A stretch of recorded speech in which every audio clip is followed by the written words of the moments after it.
I'm teacher Gerard7, I'm a Cambridge invigilator, I'm an English teacher, and I'm eager to learn English and anything that is related to the language. So now we're gonna approach our preparation in different ways. By the way, follow me on Instagram, teachergerard7, TikTok, teachergerard7, and then please do follow Cambridge Lleida if you want to be updated. We're gonna be posting them, interviews with examiners, some requirements during the day of the exam that you must know, and so on. Please follow Cambridge Lleida. I failed the C2 people. Now what? Well, now we have to take into account different aspects.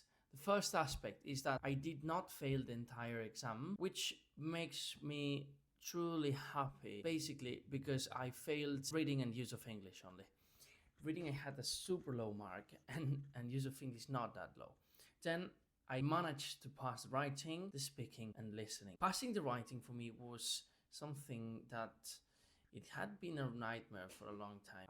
I was not a very good writer. In fact, I had never been a good one. Now I'm starting to be a better one, and I'm gonna prepare another video to express and explain the ways I did approach my preparation in terms of writing and how can you pass writings on the C2 exam. Despite having passed these ones, writing, listening and speaking, I have to keep practicing. I will be practicing writing in two ways.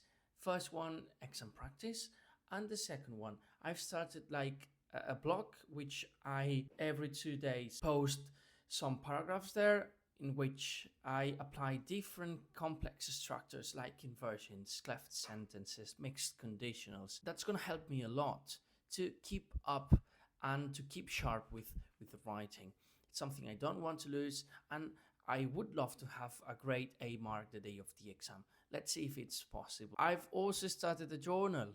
I mean, I'm practically writing every day there, which makes me really happy because it can use some sophisticated words, and well, then I check if I am using them properly or not. About speaking, I'm looking for a partner because my former partner passed the exam. He smashed the exam. He had like a 210 or something like that. Yeah, I'm trying to find a partner to practice fortnightly every 2 weeks, something like that. Someone that's taking the exam too, and we can just help each other a little bit in this part. I had a very good mark in that one, so I'm not really worried, but want to keep up and keep practicing.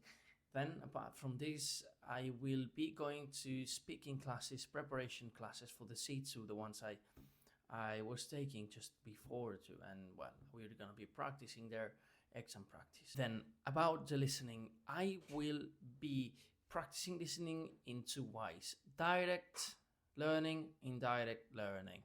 First learning, it's like exam practice, mock exams and stuff like that.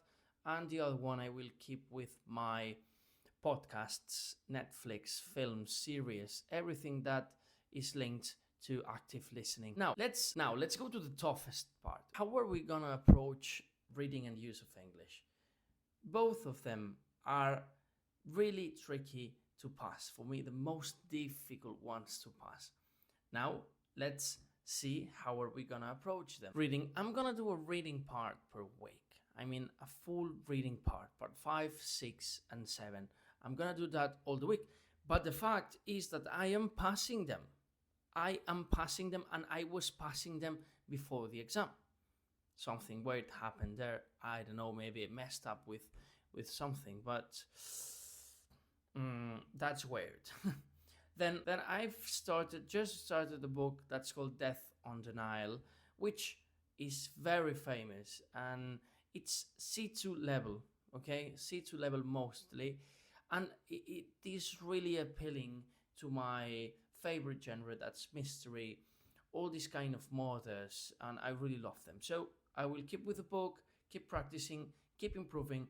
The key to find a good book for you is a book that's your level +1, not +2, not +3. Understand what I mean?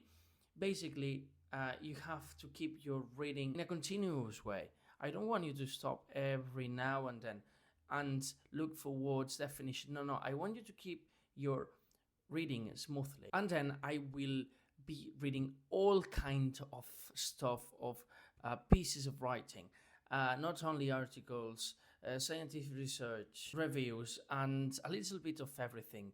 Because the fact here is that if you want to be a good reader writer, you must be in touch with a wide variety of writing types. That's something that I didn't apply 1 year ago, and if I had applied that, now I would be with the C2 for sure. Now, last but not least, my biggest nightmare: use of English. Use of English, people, has been a really tough aspect and a really tough part of the exam.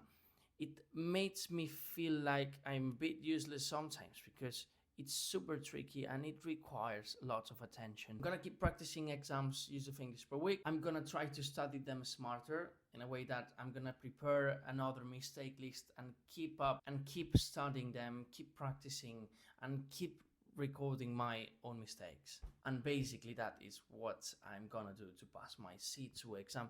As you may know, I'm gonna take the Celta course in September, so I really need the C2, not because I wouldn't be accepted, because I'm already accepted, but I want to be there with the C2 certified, with my writing skills super sharp and on point. That's one of the purpose, okay? So thanks for watching. Remember to follow me on TikTok, Instagram, all the social media, okay? And thanks for being there. Bye bye.